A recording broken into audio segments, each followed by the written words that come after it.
I didn't know people wore lounge pajamas. I'd never heard of that. So it was defiance against my parents and all the people that were looking at me. And that defiance made me feel good. That's the key in me, I guess. I need a little defiance. From the TED Audio Collective, this is Design Matters with Debbie Millman. For 17 years, Debbie Millman has been talking with designers and other creative people about what they do, how they got to be who they are, and what they're thinking about and working on. On this episode, the one and only Rickie Lee Jones. There's no difference between my life and my career, and my career and my life. They're all mixed up together. Thank you for listening to today's episode of Design Matters, sponsored by User Testing. Stay tuned for later in the episode to hear about how user testing can help you with your new project. Rickie Lee Jones spent her early life drifting to and fro, landing wherever good luck and intuition seemed to guide her. In the mid-1970s, that place was Los Angeles. It was there that she would write the hit single, Chuck E.'s in Love. In 1979, her debut album sold over 2 million copies, and she went on in her career to win 2 Grammys and to claim her spot as one of the greatest singer-songwriters in American popular music. She joins me now to discuss her journey, her career, and her newly released memoir. Rickie Lee Jones, welcome to Design Matters. Hi, good to be here. Hi. Rickie, congratulations on your memoir. I agree with music critic Bob Lefsetz, who said it's absolutely the best book about being an artist in the rock world that he's ever read. Thank you. Congratulations. Thank you. Your book is titled Last Chance Texaco, Chronicles of an American Troubadour. Fans of yours know that the name Last Chance Texaco is taken from the title of one of your songs from your 1979 debut album. What made you decide to use that song title as the title of your book? I think it's evocative of a journey telling the story of a life on the road. And when I think about it, actually, my dad wrote this story called The Roadrunner when I was little. We traveled around so much, me in the back of that car. My life has been on the road. So the other reason is the song is one of the most powerful and unique songs I've written. So, but I think mostly because it seemed to be the true signpost of my life.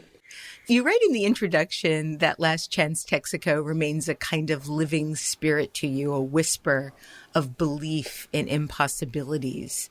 And I'm wondering if you could talk a bit more about your belief in impossibilities. You know, it's so intrinsic to my nature that it's almost hard to separate it and talk about it. But I've always had and have still this feeling of being in a frame, of being a story that's watched by something that I interact with and talk to, that I talk to and interact with. And that is to say that it manifests almost at will, but it manifests before me in proofs, which would suggest doubts. But people have doubts because they can't see the invisible world.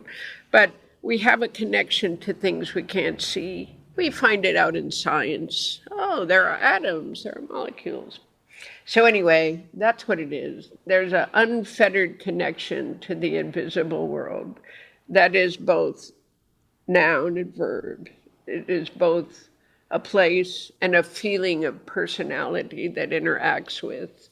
Because we don't quite have words here to describe it. I don't try, but I know it is, and it is with me always. You go on to state that after all these decades, life remains stubbornly mysterious, which I loved.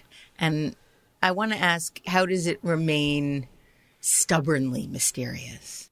Well, I guess because you can't ever figure out how things operate, but also in a more innocent way when I take a walk outside and look up at the birds, and there's a connection between the bird and some other thing that's going to happen later in the day. And if you're watching, you'll see it all.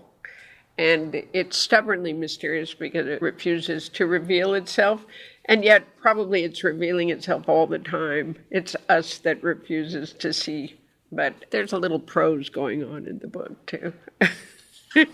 I want to go back in time a bit and talk about not only where you came from, but who you came from.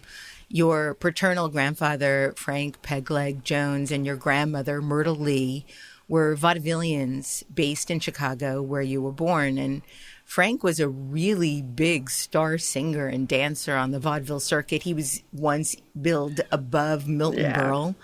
And though he lost a limb in a childhood train accident, he was quite a good dancer. And you've written that you were in awe of your grandfather. Do you have memories of seeing him perform when you were a child? He died in 1940. He died before my parents met each other. I'll just tell you a little side story. I joined Ancestry.com, and in that, a distant cousin contacted me. And I found out all these things because he's done a whole family history that includes my side. Like, he separates from me around 1800, but he told me all about my family. And that's when I just found out when Frank died. I'm hoping in some piece of film that they find in a studio that Pegleg Jones will be there in an audition tape, but I've never got to see him. We had 2 whole scrapbooks of his notices, which I can no longer find. I'm hoping they're in storage, but I remember the one about Milton Berle, because Milton Berle was famous, so, and the one that said, which I quoted in the book, "This monoped puts most two-legged men to shame." Yes. I love the language they used back then, right? They're very succinct and to the point. This monoped. Yes. So Frank, yeah. We were kind of itinerant people who tumbled from town to town.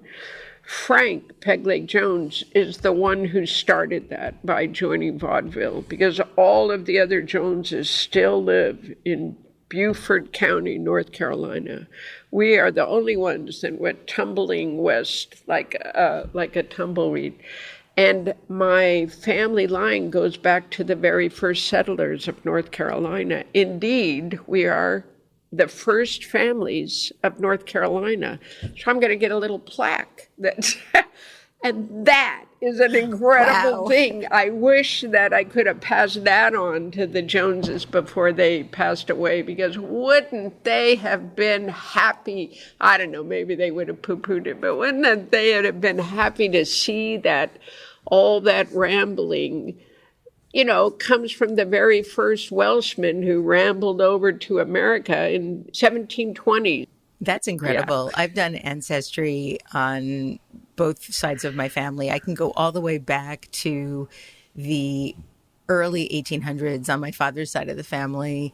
But on my mom's side of the family, we only go back to my great-grandmother.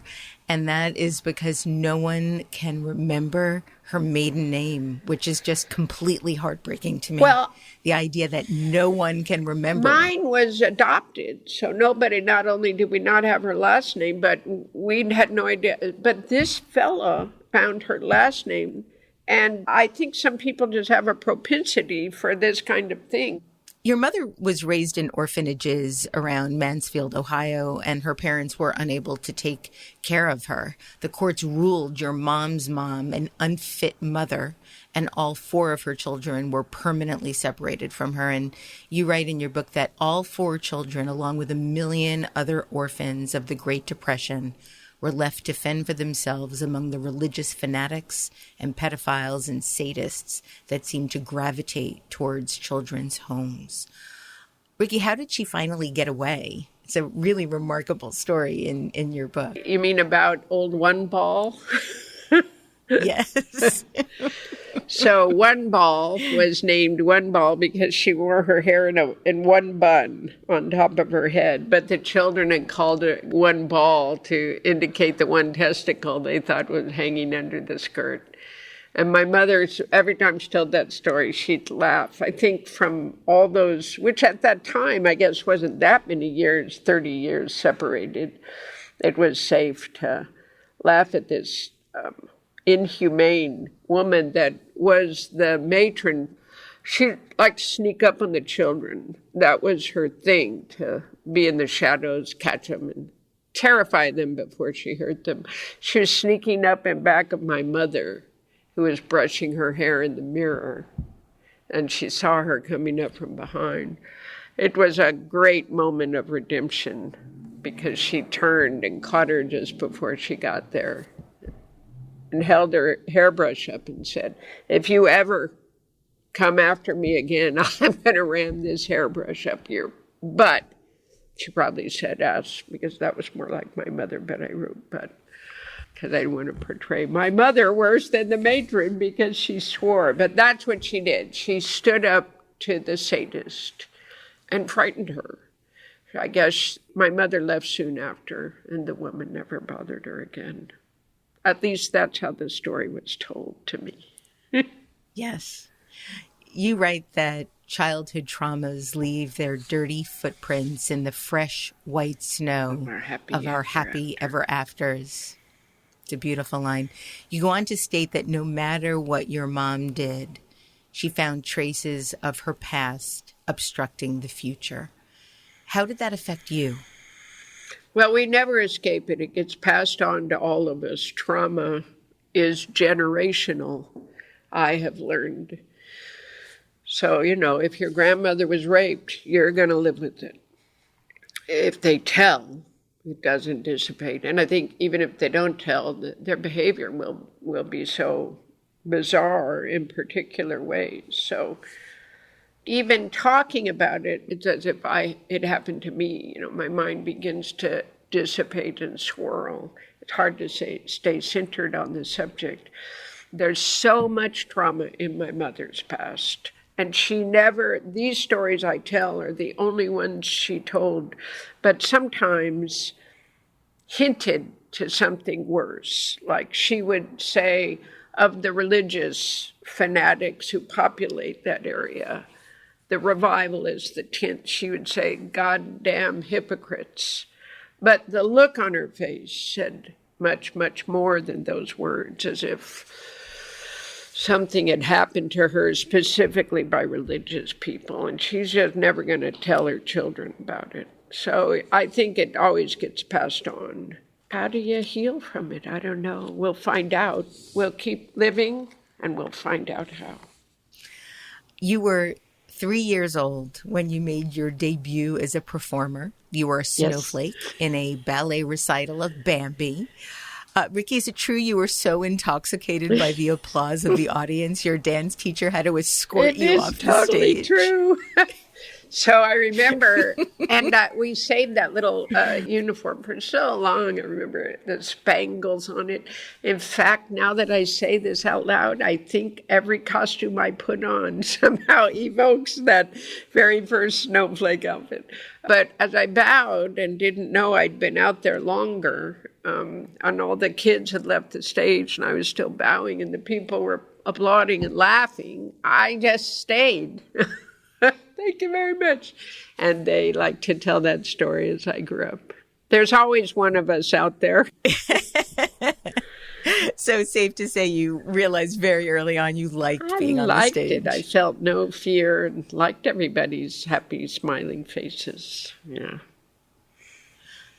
One of the things that I really related to a great deal was how you grew up creating invisible friends.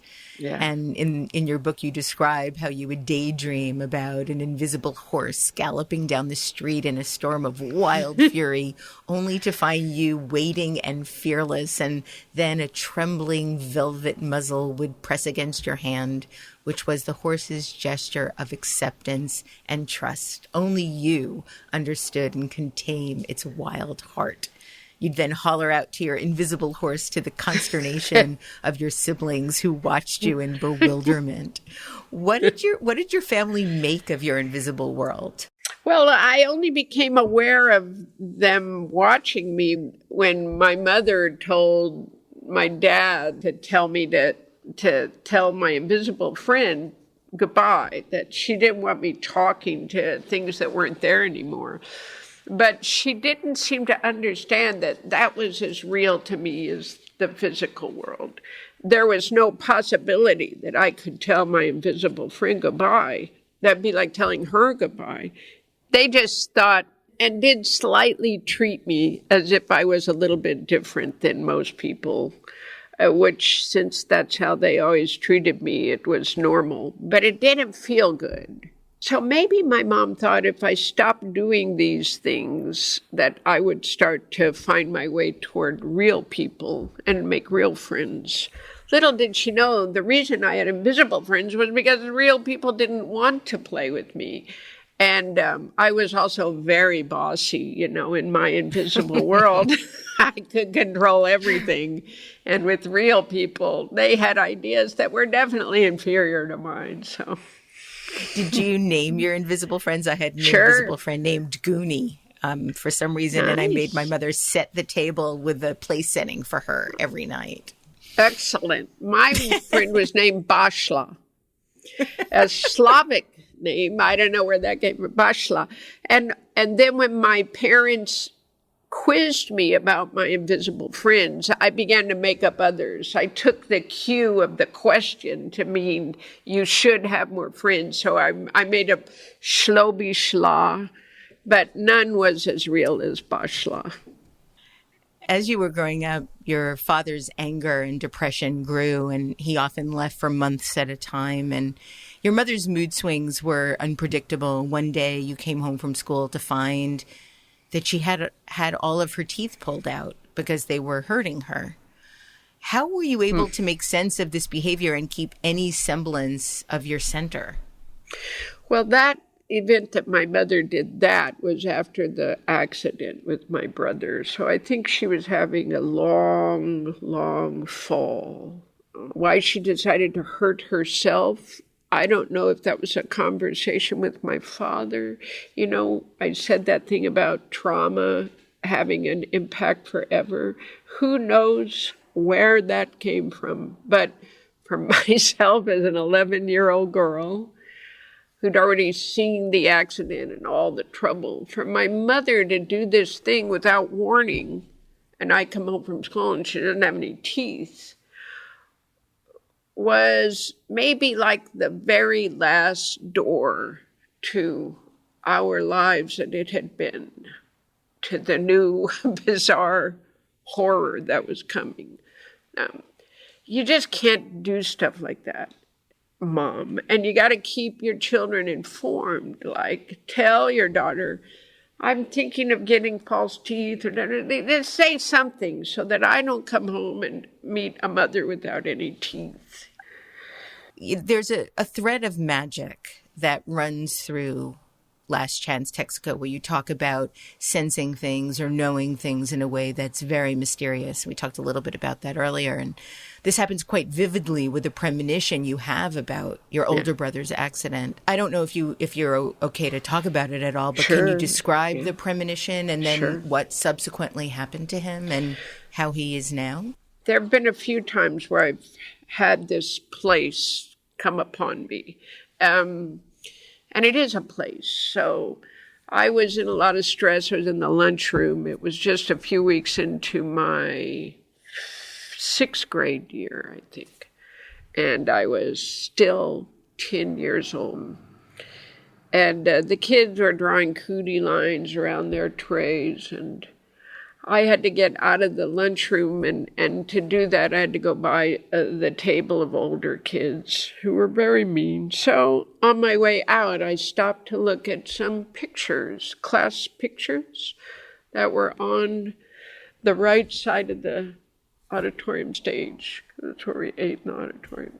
And as I looked at my brother's picture, graduation picture, the light in the room went away. just like in a movie, and centered around his picture. But it's more than that. It's kind of scary because when I talk about it, it's here. That I don't talk about it much. And it's possible I could have had a life of premonitions if I would have let it happen anymore. But at any rate, I saw the picture and a message came. The message was really clear. It said, something is going to happen to Danny and nothing will ever be the same. As if a gentle angel was saying, so we're letting you know, and there's nothing you can do. I don't know. As years went by, I thought, when we used to make records, we worked with tape. And when you hit the cymbal really loud or the guitar really loud, the sound actually echoed over to the in part of the tape. So you'd hear an echo of a sound just before it came when you're listening back. It's quite amazing. And as years have gone by, I thought maybe time is kind of like that because we live in a spiral universe. Maybe some events are so loud they echo into the future just slightly. But at any rate, he did have this terrible accident 48 hours later. And the man hit his motorcycle and knocked him off, dragging him along the road because his foot was caught on the fender. Cut his leg open so bad they severed his leg, but his head hitting the ground also caused traumatic brain injury. You ask how he is now? Well, he didn't have a great life, but he had an okay life. He ran a pool tournament for a while. He had his own pool hall, but probably nothing like the life he was hoping to have. When people are infirmed or handicapped, or when people live a life that way, the only thing that they don't want is to be measured as less than. This is the life that is now. This is what I am. I'm not less than I was. I'm just Dan. He's still alive, and he's funny. The thing that he had when he was a little kid, he never lost, which was just a kind of lighthearted way of going through the world. Isn't that something? Thank you for sharing that, Ricky. It seems that you were able to find solace and comfort in music. And you write about how you felt rescued by the Beatles. Yeah. They had some kind of a magic in their sound. It changed the world. Elvis was powerful, right? An American symbol, a sex symbol. But there was something about the Beatles that did more than rock and roll. I just never understood how to express it. But when I hear the harmonica, the room that the reverb creates, and the guitar in There's a Place, I am transported back to that place in time, like so many of us are with music, the way we felt when we first heard it. So I guess it's the music. One of the things I loved reading about was how you loved the Beatles so much. You had a Beatle haircut, Beatle boots, Ringo rings. You collected Beatles trading cards that came with sheets of bubble gum. You felt that if you could not have Paul, you would be Paul. And your love of the Beatles seemed to really help you undergo a social and spiritual metamorphosis. And rock music at that point became your Bible.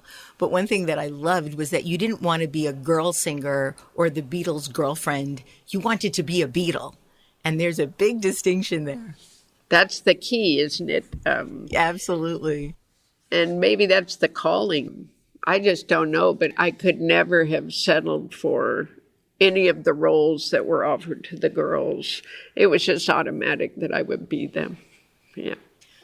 Over the course of your early life, in sort of preparation for your career, you had a number of incidents that you turned down, which took a lot of bravery and courage. And the first was when you started singing, your dad was so impressed with your ability, he took you to an audition for the Lou King Show, which was a local television talent show, and you won.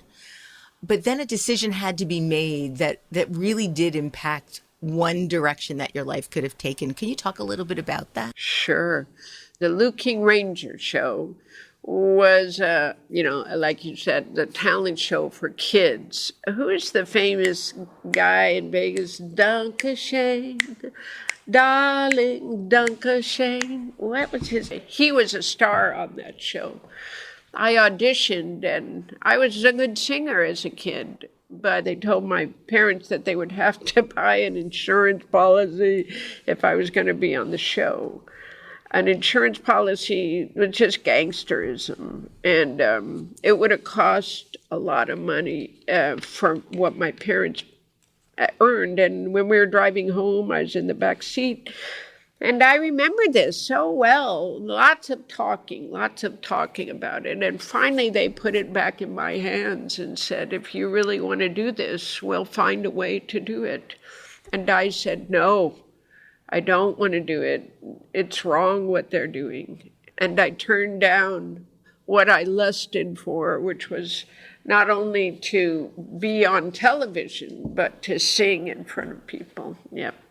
You write that the Lou King show and that decision was your first lesson in the dark corridors of the music business, where favors are exchanged and sins offered up as collateral. And you go on to state of the many exercises in integrity you have achieved or endured or failed, this was your greatest. Why is that?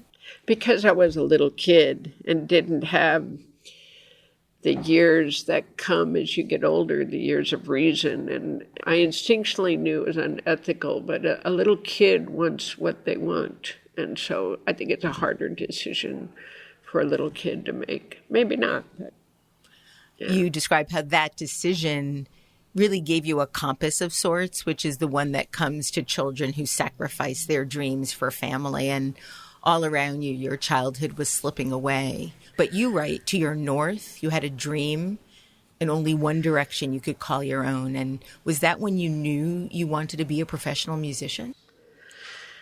I knew that I wanted to entertain. I wanted to act. I had been in tap and ballet. I was also swimming, hoping to go to the Olympics. So whatever it was going to be, it was going to be a self-made thing, not a thing I went to school to learn to be. It would be on my shoulders. Yet when you tried out for the school choir, you were turned down. Yes. Not only were you turned down, but the music teacher singled you out in front of your friends and stated that your voice was too unusual and would not fit into his chorus. How do teachers like that even exist? You know, he kind of looked like a Marine. They're just kind of people that are about everything being the same. Why they're in the arts? You know, I think there were a lot more of them in the arts. He was teaching everybody that if they wanted to be in music as a profession, they'd have to sound like this and sing like this. And maybe they'd get a job in this choir. You remember in the mid or late 60s, the choirs were very popular. They were they all sang in unison. And so that was the job you could get. And that is not the job I'm going to get. But that hurt really badly. Yet, you know, he was right. My voice was different. There was just something about me that seemed to piss teachers off, you know, and they very unceremoniously sent me on my way. Maybe even at 12 or 13, I had a personality that was singular and meant to be a star on stage. I was not ever going to be in the choir, I always liked that little girl who did the long bow. You know, I would always separate myself somehow.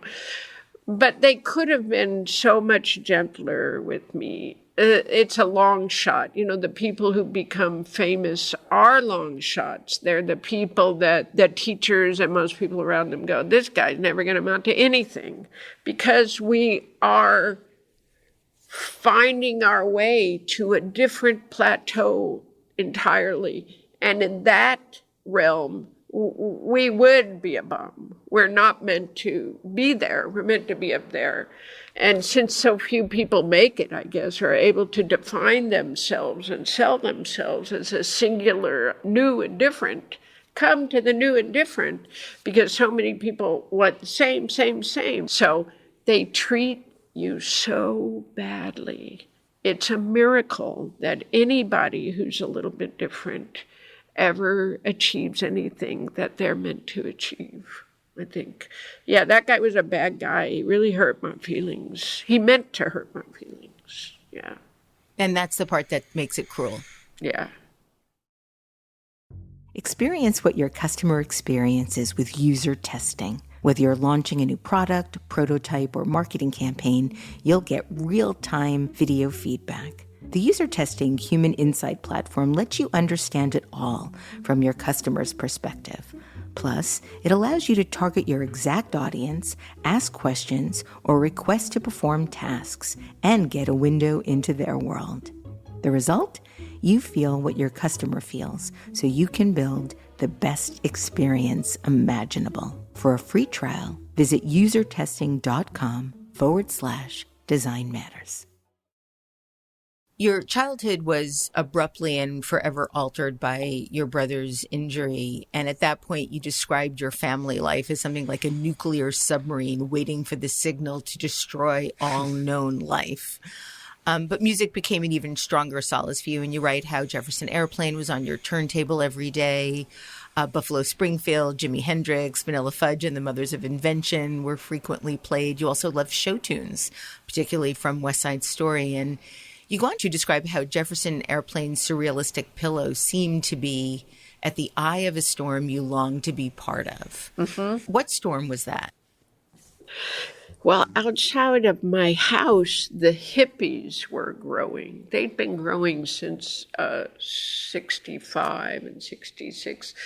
There's an article in Look or Life magazine about them and LSD and little flashes of them out there, and their long hair and Indian headbands. And so first it's a look that invites a child, and but that what they're talking about, peace, protest, that's way lower on the list.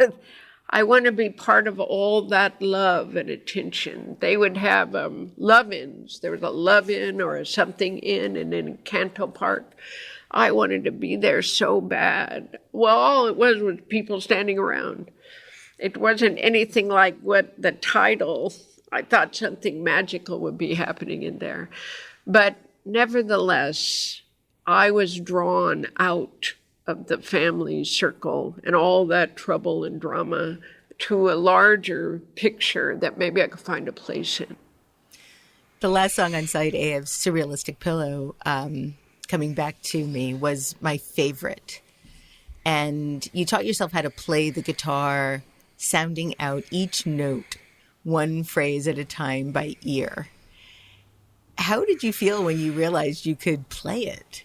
It took so long, so many weeks of practice and memory and getting the fingers hurt so badly pressing on those little steel razors. And then finally, I could make that beautiful motion walking down from the C to the A minor. And, you know, when you're making music, it's like you're weaving reality, you're weaving places, you're bringing it's magic, and bringing these feelings into existence out here before you. Oh my God, I had longed to do it, and I was doing it. And that's all I can say about that. It was pretty wonderful.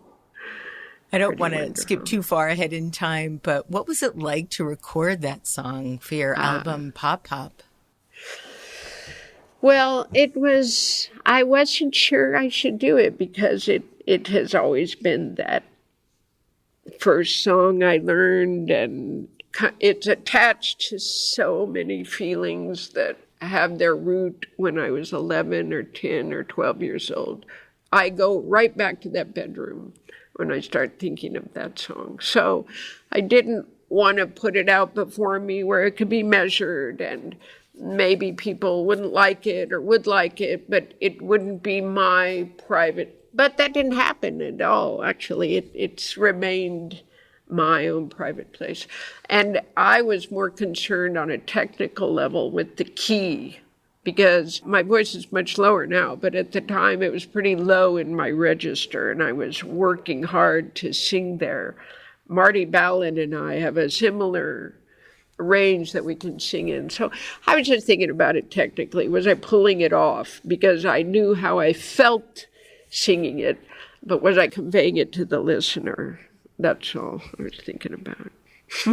Is it different for you to perform songs that were written by other people rather than songs written by yourself? Yes. One song that I think is remarkable that you do is a cover of the Rolling Stones' Sympathy for the Devil, which takes the song and makes it a completely different song. It's a completely different song. I was playing it for my wife, and I'm like, do you recognize this song? And I played the first couple of bars that you sang, and she's like, no. And then I played the Rolling Stones version, and she was like, holy shit. I'm like, yeah, yeah. Excellent. It's amazing, amazing. That's exactly what I would wish happens. So, yes, I have a very different relationship. When I hear a song, I can mold it in any direction I want. But when I write it, it's almost like taking dictation. This is the way I have to play it. If I play it another way, that will be what it looks like. It's like you're making a baby in here, but you get to decide what it's. So I have to stick to the creation of the song rather than the interpretation of the song when it's mine. I think you were 14. You heard from a friend that her boyfriend was starting a band, and you auditioned and became the lead singer of the California Blues Band. and your mother gave you money to buy a paisley empire-waisted one-piece satin lounge pajama outfit that you saw at Lerner's department store. I remember Lerner's department store, by the way. What did it feel like to finally sort of be the lead singer in a band? Well, I wore that pajama out of Lerner's that day. So I was walking through Christown Mall with it on, and I felt like, so they're looking at me, and I like that. Partly I think they might not like me, but I don't care. I'm kind of walking on air, and I'm part of the hippies. That costume was an invitation to anywhere I wanted to go. I'm grown up. I'm part of the hippies. I'm a rock star. We didn't say rock star back then, but I'm the lead singer of a band. I'm in a band. So it felt like, I guess uniforms are supposed to make you feel. You know, when you put on a uniform, you're a part of us. And you do this. Maybe uniforms help you do your job better, you know. But I felt like I had put on the uniform of my future. It was also defiance. Because the lounge pajama, it was a pajama, which I didn't know. I didn't know people wore lounge pajamas. I'd never heard of that. So it was defiance against my parents, my mother would let me, but she wouldn't like it, and all the people that were looking at me. And that defiance made me feel good. That's the key in me, I guess. I need a little defiance. Yeah. Actually, the defiance reminds me of an experience you had in high school where you were expelled because you refused to take off your hat. Yeah, defiance with clothes. If you wouldn't take off the hat, you get no education. And I believe that teacher also was very cruel to you and told you that you were an undesirable element at the school. Well, not the teacher, but the vice principal. So the teacher was a woman, the home ec teacher, but the vice principal said I was an undesirable element. Because I said, no, wait, you just expelled me. You suspended me for 3 days for this. I just got back. He said, I don't care. You're an undesirable element at this school. So she didn't seem to know that I'd already been Punished for absent it. for 3 days and sent the note in again. So it just seemed so unfair. But he made it clear he didn't care if it was fair. He was taking this opportunity to get me out of the school. Shame on him. This is shame on him indeed. Did he ever apologize to you when he realized what you did with your life? It's not just me. He kicked out 11 other hippies that year. He got rid of all the heads. Some of those kids were just long-haired kids. They didn't smoke pot. They were really good students. No, he didn't apologize to anybody. Yeah. All of that ultimately motivated you to run away. You ran away several times as a teenager. On the road, you had skirmishes with gangsters, would-be abductors. You snuck into a concert venue to see Jimi Hendrix. You witnessed an abusive man beating up his wife. You even met a pimp who was actually rather nice when you settled in Los Angeles. You lived in a cave for a while. You hitchhiked on a dark highway to get to Canada. And though I know in real life you end up alive, obviously we're talking, there were moments while reading your book where I was genuinely terrified that you might not make it.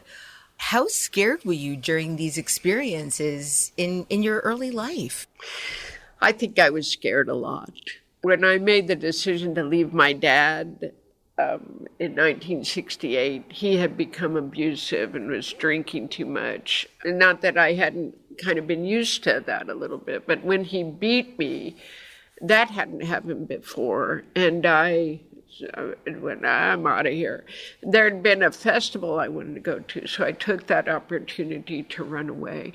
I had an ability, it turned out, to take care of myself with strangers, but it was always terrifying. I hitchhiked, and you never know who's going to pick you up.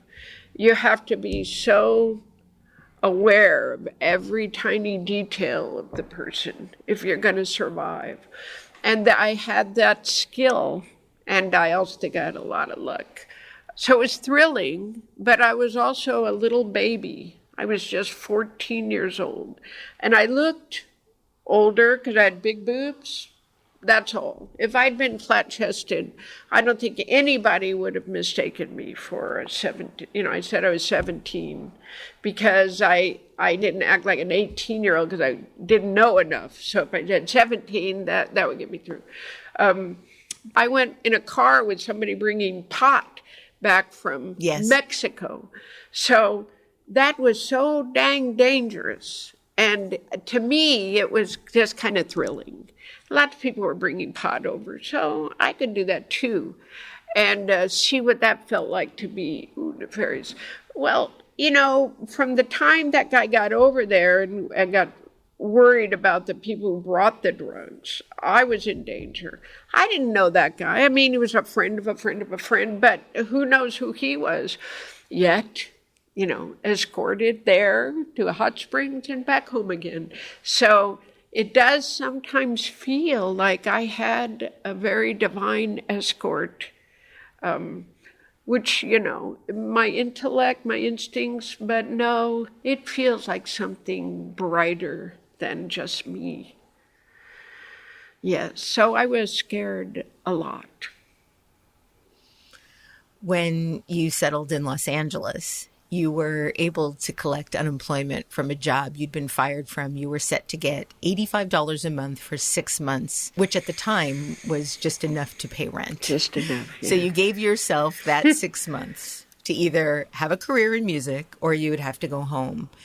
And I believe that one of the first songs you wrote at that time was one that ended up on your first album, a song that I've probably played several thousand times in my life. It's a song called Company.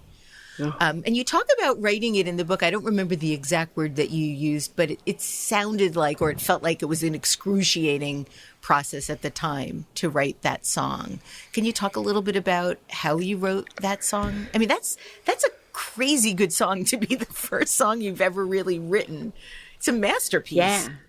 I had written the lyric. I worked for this gangster named Rocky, and And luckily, he was probably doing who knows what he was really shipping, but I'd have to sit at the desk and wait for a consolidated shipping form to fill out. And I had many hours to do nothing, so I started writing lyrics on the typewriter. The typewriter made me feel like a real writer. And I wrote the lyrics to Youngblood, some parts of The Real End, which becomes a line in Colesville, and Company. Pretty much almost as it ends up. I'll remember you too clearly, but I'll survive another day. Conversations to share, no one there. I'll imagine what you'd say. 2 for the movie show, 3 in the back row, hold on tight. So I'm playing with synchronized rhythmic ideas in the lyrics, right? Can you see the connection? So that's what I'm sitting there doing. But when I reach across the galaxy, and I think that was the line, that was not too many universes and galaxies, a few, but not too many in lyrics. When I reach across the galaxy, I'll miss your company. In the old-fashioned way, just 2 verses, not even a bridge. But so I met this guy out on the beach, Alfred Johnson. He was playing piano, and he was good, and he knew Laura Nyro songs, and he was playing the old stuff that I liked, up on the roof and whatever. So I agreed to go over to his house, which was a little bit of a risky thing to do. And I, at that age, what am I, 22 or so, I was not as risky as I had been as a teenager. But I went ahead over him and his friend. And when I walked in, and it was an apartment in the very back overlooking the garage. When I walked in, there were dismembered dolls everywhere, hanging from things and stuck on the lamps and stuff. So I had to use that. I was still at the door, I know, but I had to use that instinct of, is this a message or is this an art? What am I looking at here? And I could see them looking at me, and I just went, oh, cool. And I don't even know if I commented on it, which made them respect me even more. I knew was pretty sure I wasn't in danger. I asked myself, why does the world have to be so dangerous that if you go over to somebody's house, you don't know if they're going to kill you? It's so dangerous for women every day. And we live with that tension every day. Men can't know, and they dismiss it. They go, what are you always worried about? Well, because there's a lot to worry about, and you can't know unless you become one of us in how many ways we have to watch all the time. So anyway, I got there, and quite the opposite of danger happened, which is he sat behind his keyboard, and he had so much equipment. He loved all this equipment. Alfred is a black man from far away, like Riverside or something. I assumed his language would be black music, but it wasn't. It was Buffalo Springfield and Little Feat. It was that generation of music, while mine actually was Marvin Gaye. And don't get me wrong, I think Buffalo Springfield is a very important band where many, many things connect.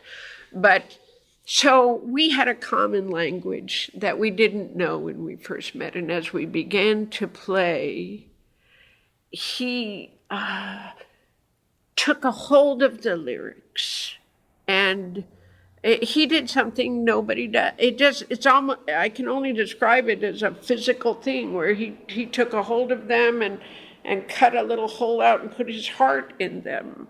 He made them his own. And we did it in the old way of, like I would imagine, the old-timey songwriters would have done. So I'm standing by the keyboard, and he's there, and we're singing every single thing. So how are we going to write this company? company, I said, I was hoping that Frank Sinatra might sing this. Okay, so I've given us some kind of a language to use to start. I'll remember you. I can see Frank doing that, right? So there's our first line. And then I think I do that. And then Alfred says, but I'll survive another day. And so as we got deeper in, almost syllables for sure were exchanged. Conversations to share. Maybe that was one person. When there's no one there, I imagine what you'd say, working out. And that much took, an hour and a half. So by 12 hours later, we'd finished it. And see you. Can't sing it with the earphones. And another light. What chords are we going to put under there? So that second time we do it when we suspend that chord and resolve it. Well, remember it. Do it next time. Don't forget. That was really good. And so that by the time it was done, we had lived a lifetime together, and we were done. We did write more. We wrote the bridge to Weasel and the White Boys, and he wants to write more, and I would like to write more with him, but I have to see him in another life, because that was a whole lifetime spent with Alfred Writing Company. I tell it with words, but I'd like to go back and feel what it was to have all life before me, and know that every single thing I did mattered and was forming the roads, all the roads that would be on the map to come. It's hard to have that at 66. But if you don't say, I have a life before me, and there are still many roads to carve out of everything I make. It's a question of timing also, but you have to keep seeing your life as before you, not after you. And that power will go into the work that you make. And I think one of the things about company, besides that I was a forlorn, love-lost lyricist, was all life was before us, and we had a lot at stake. But yet the song feels like an old soul wrote it. It's hard to believe that you were just coming out of your teenage years when you wrote that song. Yeah. You also wrote a song titled Easy Money that the producer Bud Dane liked, and then he offered you a job wherein you would write a certain number of songs per month for $800 a month. And back in 1977, that was like winning the lottery. You were all set to sign it. And then similar to your decision with Lou King, you didn't. Similar to the note that with my brother, the voice that spoke about my brother's accident. It wasn't bad, but it was also almost like a juxtaposition of time. Because understand, I have the pen in my hand. I've come up the elevator to the office to sign, and I have the pen in my hand, and something very loudly says, don't sign. If he wants you, someone else will too. Which is an invitation to the future. It's saying, you're just beginning. This is not where you're supposed to go. Don't stop here. Isn't that funny how destiny calls you, but you can get waylaid, like the Odyssey, right? You can get waylaid.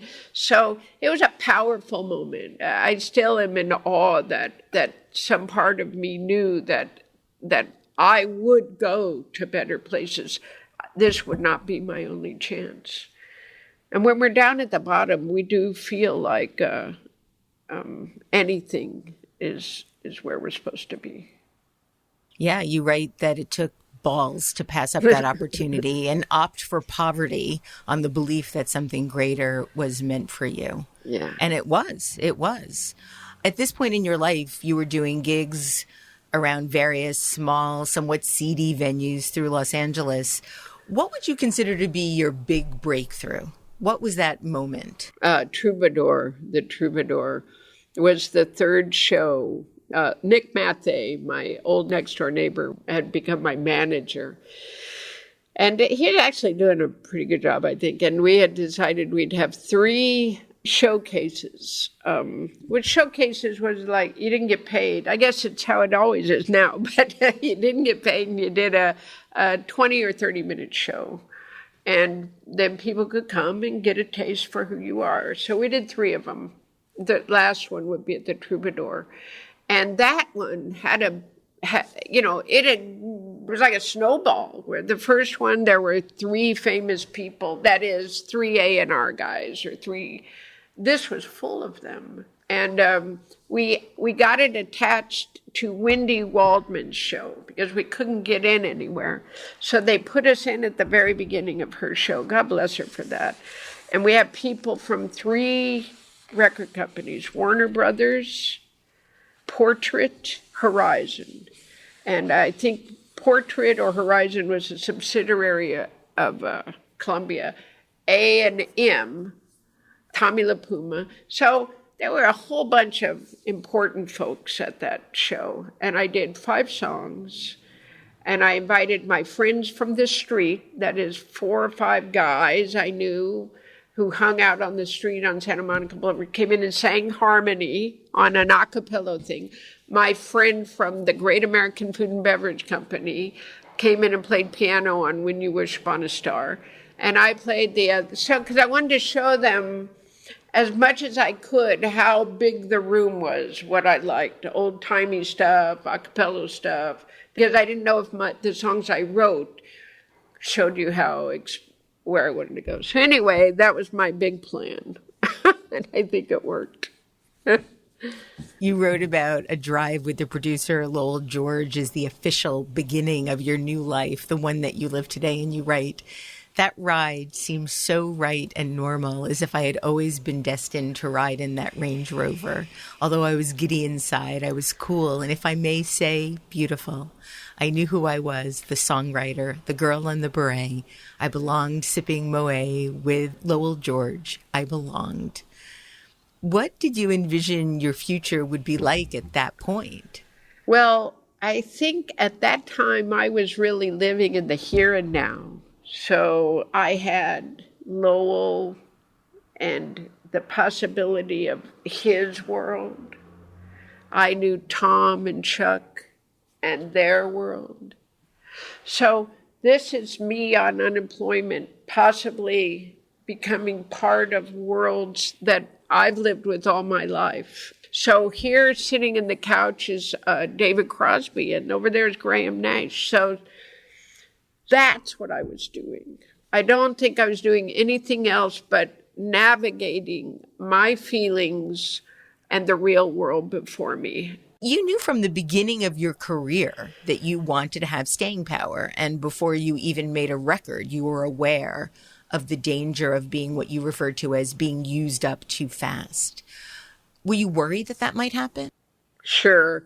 But the illusion was, a year into my career, and I was so very famous. All the doors opened, all the backstage doors opened, and I seemed to have so much money it would never go away. The illusion was that it would always be that way. It could never go away. And that's been the challenge, is learning that balloon of attention and fame will be expelled, and how will you be here in 30 years if this is where you want to be? The only way for me was to write work that was so iconic and so powerful that, like Frank Sinatra, who was my hero, that people would always come back to be a part of it. So that was what I set out to do. So it's been a life experience, not a career experience. It's been learning how to navigate life. And the thing I feel now is that music and this career, there's no difference between my life and my career and my life. They're all mixed up together. That's why it was okay to write the book and tell you about my history, because if you're meant to be here, it'll only do good. Also, I thought there really aren't very many stories of women's whole lives. We have memoirs, but this is the story of a life and a time and a family and an extraordinary event that is my career. But the book is the story of a life. What's really interesting is, as I guess I would be considered a super fan, reading your book illuminated so much of your music in a completely different way, because you have been so private. So much of what you wrote about, I didn't know. And I was sort of astounded by the history that you bring to your music, and it sort of helps augment the music in a completely different way. You know, re-listening to your entire catalog in preparation for the interview, I was like, oh, okay, that's the story in Coolsville. You know, you kind of get the music in a completely different way. Your second album, Pirates, is considered one of the greatest albums ever made. And I'm not saying that because I'm a fan. I'm saying that because it's been written about as one of the greatest albums ever made. And it was written at the end of your addiction to heroin, when you and musician Sal Bernardi lived on 9th Street in Manhattan. And you write that this is where Sal and I lost our way together. We stayed up all night and slept until 4 p.m. and rose half dead to get high and feel half alive again. We wrote music and read Edgar Allan Poe, who shows up in some of the lyrics. We lived the strange twilight, the slow motion fluid that fed our memories. We were junkies. And you've said that heroin was like a carnival ride you couldn't exit until the ride was over. And one day you knew it was time to get off the ride. How did you kick the habit? Because you didn't go to rehab. How did you manage to get over this? Well, it took a lot of false starts, you know. It's hard to describe to anybody how overpowering heroin is to the spirit and the psyche. And I guess I'm many, many, many years away, so it's safe for me to look, but it's also kind of like, what's that? You know that book, The Hobbit, and there's that one eye in the tower? It's kind of like that. If you turn and look at it, it'll look at you too. But I guess it's talking to the part of the brain that doesn't feel safe and doesn't feel pleasure, and it fills that up with safety and pleasure in a half-sleep state, where you can write anything and be walking in a dream and talking. So, well, that's nice. But in a month or 2 or 6, this place begins to recede. And so when you stop taking the drug, this place isn't quite the same anymore. So when you've been on that drug for a few years, you don't have anything here to root into. It has gone away and become part of the dream place. The strength of will it takes to abandon that safe, wonderful dream place for this stark, bright, hard, frightening world is incredible. So when I was a drug addict about 2 or 3 years, I began to want to be well. And that helps, that language, to say, I'm sick and I want to be well. It was very hard. I had a therapist. I tried, I failed, I tried, I failed. I identified triggers. And, you know, it took a year or a year and a half of saying no more, and then, you know, relapsing. But after finally 3 months or 4 months, the test, I survived that test. I didn't get high. Then a year later, the year test. So I never went to AA or anything, but it really was one day at a time, one step at a time. We made it here, we made it there, and resolving never to go back. What I just wanted to do right now was to try to describe what addiction is, so that people who don't have addictive personalities could get a sense that it's not a choice. It's like an altering of the brain that takes place. And it takes the will to go, I know that place exists even though I can't see it anymore. And I'm going back. I'm going over the mountains and through the deserts, and I'm finding my way back to reality. You've been sober for decades now, and write how months go by now when you forget you were an addict. The dark is gone, the shadows faded, you are recovered and whole. And one thing that I shook my head over as I was reading your book was the notion that male rockers like Keith Richards is sort of admired for his longevity and drug use.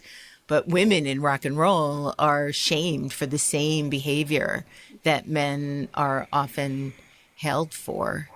How do you make sense of that, if you can? I think that's just, we do it with women in all things. We assign a moral code to them that we don't hold men to. And it's sad because that dubiousness is creating careers, It's very hard now to have a career if you won't sell yourself sexually. We worked so hard to not have to do that. So that's a little discouraging. Well, one other thing that you can't help but notice if you look at, the lyric and the liner notes of your albums, all the songs are music and lyrics by Ricky Lee Jones for the most part. You look at some of the popular music today and you see, and I'm really not joking, 30 or 40 names. Oh. Wow. I don't even know how that is possible. I guess everybody in the room gets their name on. It seems like there was a moment in time where music was a very personal, sort of soul-revealing experience. And over time, that sort of changed to really become entertainment.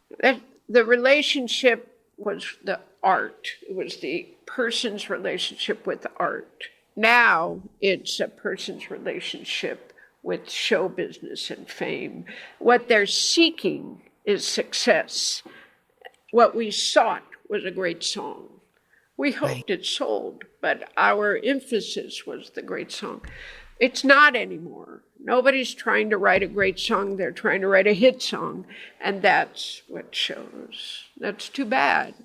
But, I really think we're cyclical. People get tired of that. That'll fall away. Something else will take its place. Hopefully songs. Hopefully not just sounds. But who knows what's coming. Finally, my last question is one that my wife, who is a writer, suggested that I ask you. The question is, how would the liner notes of your life read? Of my life. Ooh, that's a long and creative thing, which I don't know if I can do on the fly. It's kind of like a tombstone too, right? That's a kind of good idea. Instead of a tombstone, we'll put some liner notes. I guess I would say she was a woman of her time who transcended her time, but that's too easy. That's more like the tombstone. I guess she was a woman who transcended, who found a place to fit in. You could go either way with that. But I think the jury's out. And liner notes are always written by somebody else, their view of who you are. You can try to plant eggs and get them to go in that direction. But I was never sure how other people saw me. There's a nice thing that's happened this year where I finally don't feel misunderstood. And that's really all I could ask for. Things seem to be right now. So maybe there won't be any liner notes.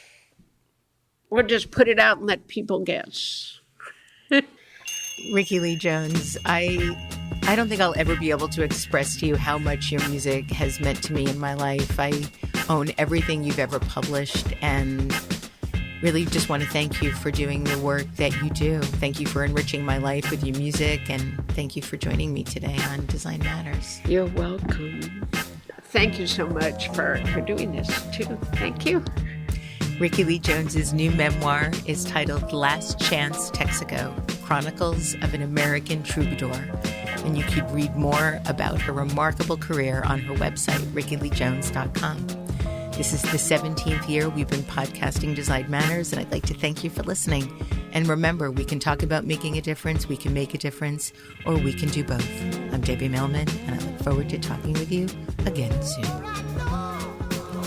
Design Matters is produced for the TED Audio Collective by Curtis Fox Productions. In non-pandemic times, the show is recorded at the School of Visual Arts Masters in Branding program in New York City, the first and longest-running branding program in the world. The editor-in-chief of Design Matters Media is Zachary Pettit, and the art director is Emily Weiland.